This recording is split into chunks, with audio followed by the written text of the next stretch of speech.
Hi guys, welcome back to another session. मैं आबा भनोट लेकर आई हूँ आपके लिए करंट अफेयर्स के एपिसोड नंबर 847। आज की तारीख है 22 नवंबर 2020। हमारे दो चैनल्स हैं, पिनाकल और फ्रंटियर आईएएस, और अगर अभी तक आपने इन चैनल्स को सब्सक्राइब नहीं किया है तो सब्सक्राइब करना बिल्कुल ना भूलिएगा। साथ ही साथ इस बेल आइकन को जरूर दबाना है ताकि हमारी आने वाली हर वीडियो की नोटिफिकेशन आपको मिल सके। हमारी दो वेबसाइट्स हैं sscglpinacle.com और baljeedhaka.com, इन दोनों को विजिट करना बिल्कुल ना भूलिएगा। ये सेशन हर रोज सुबह 4 बजे अवेलेबल हो जाता है और वीडियो की एंड में आपसे क्विज के क्वेश्चन पूछे जाते हैं जिनका आंसर आपको कमेंट सेक्शन में जरूर करना है। साथ ही साथ हमारे दोनों टेलीग्राम हैंडल्स फ्रंटियर आईएएस और एसएससीजीएल पिनेकल ऑनलाइन को ज्वाइन जरूर करना है for daily videos, PDF and monthly magazine. Start करेंगे प्रीवियस क्विज के साथ। आपका पहला क्वेश्चन था, उपन्यास शुगी बैन के लिए बुकर पुरस्कार 2020 किसने जीता है? तो इसका सही जवाब था डगलस स्टुअर्ट। और आपका दूसरा क्वेश्चन था, द रिपब्लिकन एथिक और लोकतंत्र के स्वर पुस्तकें किस भारतीय नेता के चुनिंदा भाषणों का संग्रह है? तो इसका सही जवाब था रामनाथ कोविंद। स्टार्ट करेंगे आज के सेशन के पहले क्वेश्चन के साथ। भारत ने हाल ही में किस देश के साथ समन्वित गश्ती कॉर्पेट आयोजित की है? तो इसका सही जवाब है ऑप्शन नंबर सी, थाईलैंड। भारतीय नौसेना और रॉयल थाई नौसेना ने 18 से 20 नवंबर 2020 तक भारत थाईलैंड समन्वित गश्ती के 30वें संस्करण का आयोजन किया।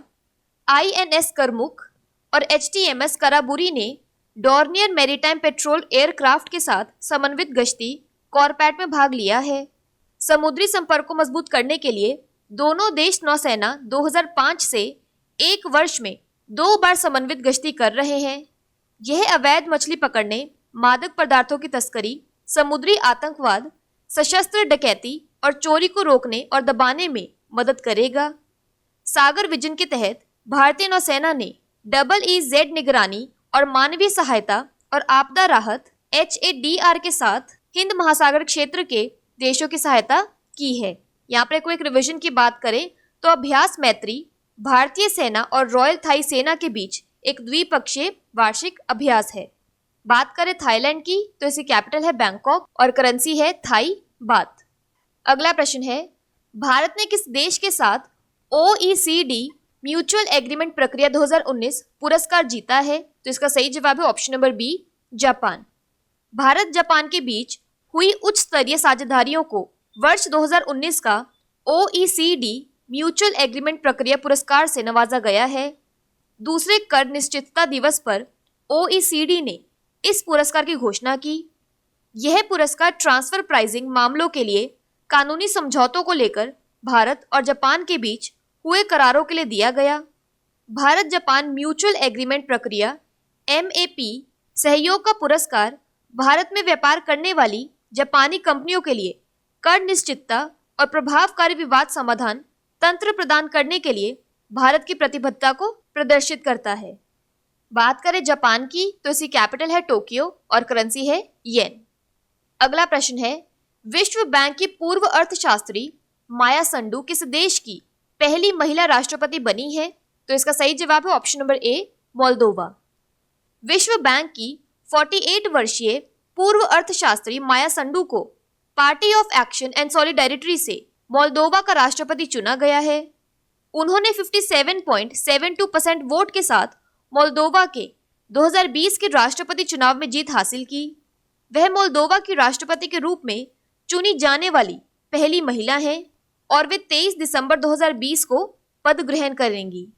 वह 8 जून 2019 से 14 नवंबर 2019 तक मोल्दोवा की पूर्व प्रधानमंत्री थी। बात करें मोल्दोवा की तो इसकी कैपिटल है किसिनाउ और करेंसी है मोल्दोवन ल्यू। अगला प्रश्न है, djinn patrol on the purple line पुस्तक किसने लिखी है? तो इसका सही जवाब है option number C, Deepa Anappara. 3 भारतीय लेखकों की पुस्तकों को इस वर्ष की द न्यूयॉर्क टाइम्स की 100 उल्लेखनीय पुस्तकों की सूची में शामिल किया गया है, जिसमें अमेरिका के पूर्व राष्ट्रपति बराक ओबामा के नए जारी किए गए संस्मरण ए प्रॉमिस्ड लैंड भी शामिल है।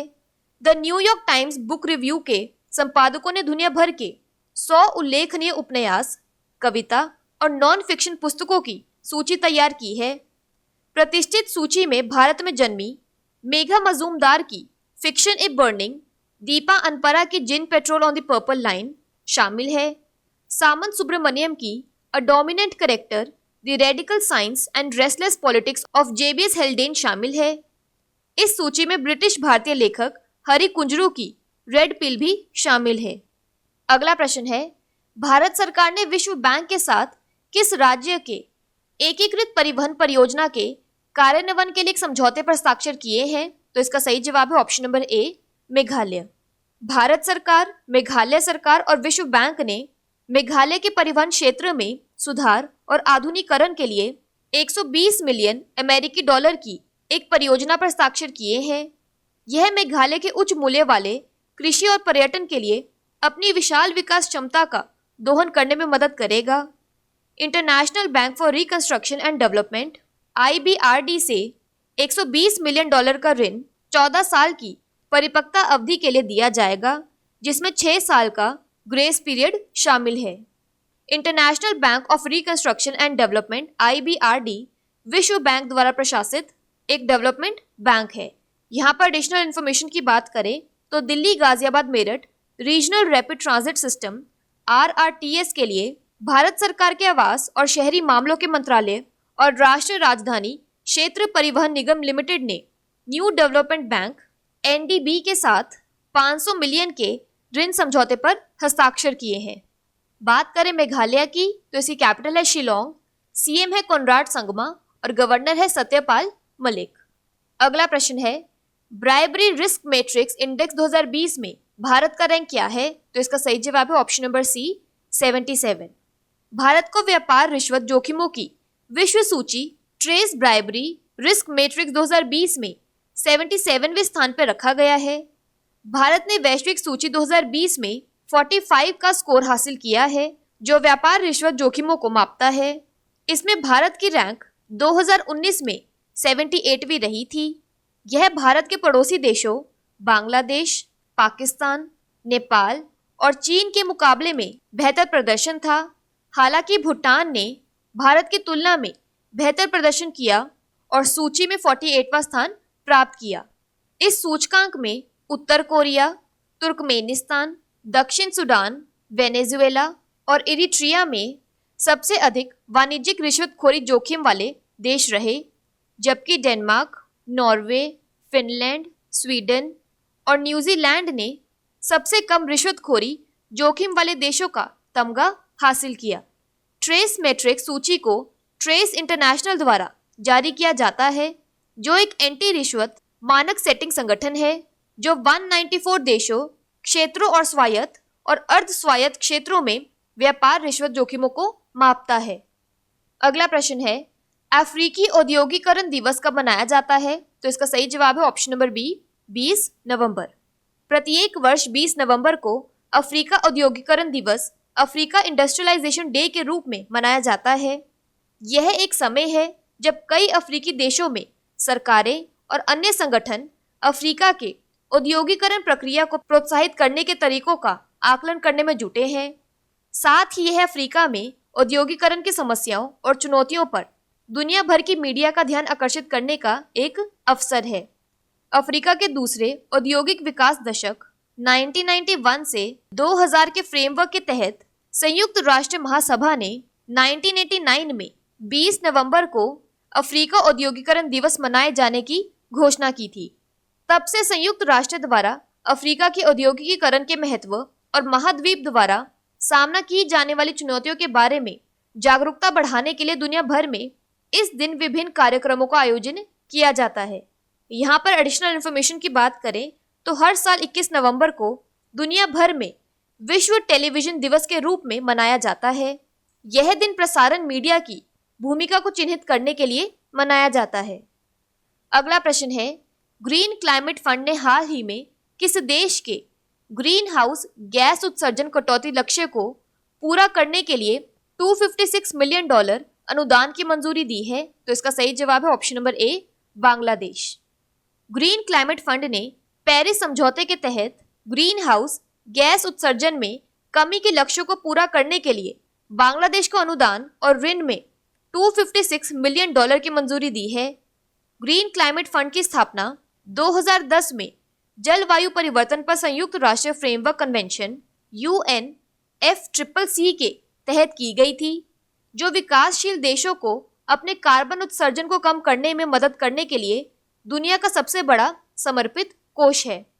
इस फंडिंग से बांग्लादेश में क्षमता निर्माण, जागरूकता बढ़ाने, नीतिगत विकास और ऋण वितरण में सहयोग और कार्यक्रम मापदंडों का मूल्यांकन की सुविधा मिलेगी।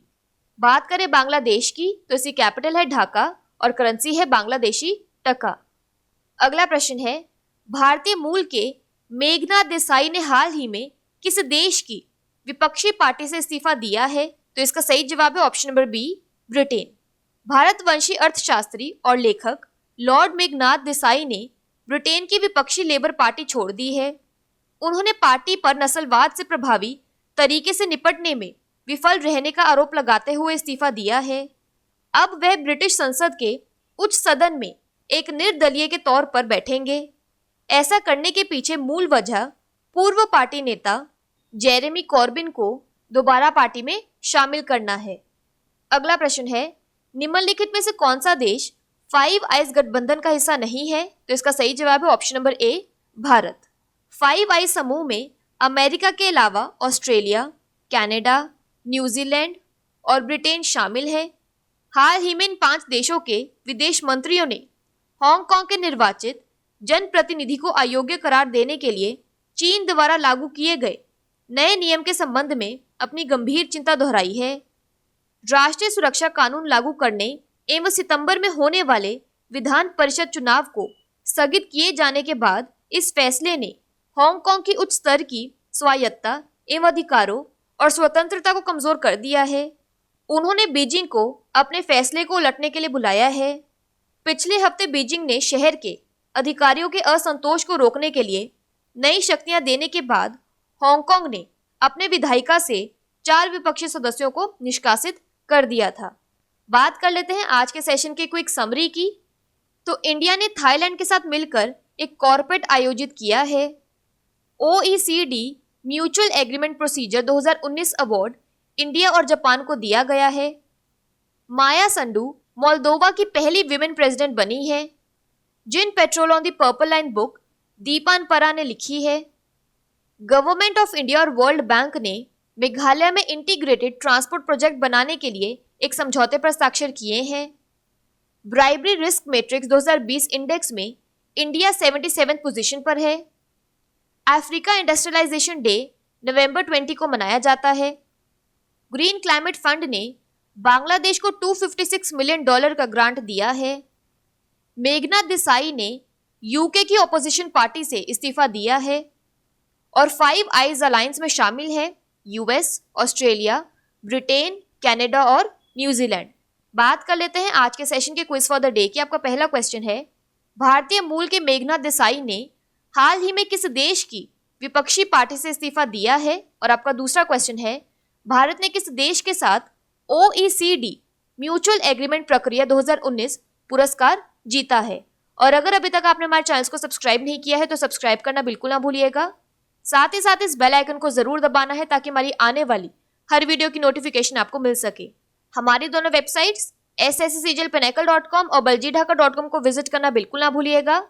साथ ही साथ हमारे दोनों टेलीग्राम हैंडल्स को ज्वाइन जरूर करना है। Thank you so much.